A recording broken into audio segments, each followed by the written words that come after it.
وَلِمَنْ خَافَ مَقَامَ رَبِّهِ جَنَّتَانِ فَبِأَيِّ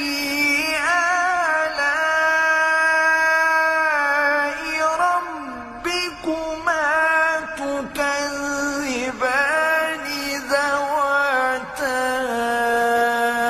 أَفْنَانٍ فَبِأَيِّ آلَاءِ رَبِّكُمَا تُكَذِّبَانِ فِيهِمَا عَيْنَانِ تَجْرِيَانِ